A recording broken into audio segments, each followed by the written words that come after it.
How are you at receiving? How's your receiving muscle? Are there things you're blocking because you don't feel that you can receive in your life or that you deserve to receive in your life? Those are some of the questions I've started to explore this week on DinaKennedy.com and the Dina Kennedy Facebook page, talking about receiving. And I got a wonderful question in for video Q&A. So let's go ahead and work through it. It's got two parts, this question. The first says, "Hi Dina, how would you define receiving?" And then it continues and says, "I feel open to new things and new ideas, but I question whether I'm ready to receive. I'm interested in your comments. Thanks." Wow, those were really a couple of real mind-bending questions. It took me a good 24 hours to really mull that over and come up with an answer to share with you. So I'm going to start with the first part of it, which is how would I define receiving? And I've come to realize that to me, receiving is allowing. And true receiving is to allow something to come into your life that wasn't there before, without condition, with appreciation, and with sort of an open mind and an open heart. Let whatever it is that's supposed to come in, just come on in, assume it's for your highest good, and try not to filter it. And then when it comes in, you'll check it out, roll it around. If it doesn't feel like a match with you, you can let it roll right back out. And if it resonates with you, it's yours for as long as you want to have it with you. So that's one part of the question, is how I define receiving. I also think of receiving as a blessing. When you allow something to come in, you've been blessed by that thing and by wherever the source of it was. So I loved the second part of the question because this is the big issue around receiving. I feel open to new things and new ideas, but I question whether I'm ready to receive.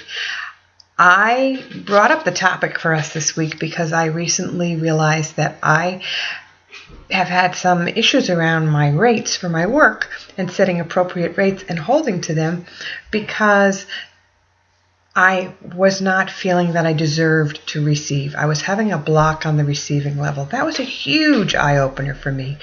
And the coach, Rebecca Dixon, who I did a course with, her teaching says, you need to sort of build your receiving muscle. You need to practice receiving because we are taught that it's better to give than to receive. And we're taught that receiving is weak. And we're taught that we don't deserve. And so we have all these backstories going on behind us that may prevent us from receiving things in our life. And her suggestions, which are beautiful, are to make a jar, like a mason jar, and every day when you've received something or when something good has happened, you put it into the jar. And then once a week you take everything out of the jar and you can see all the good things that happen and really how awesome sauce you are by looking at your jar every week.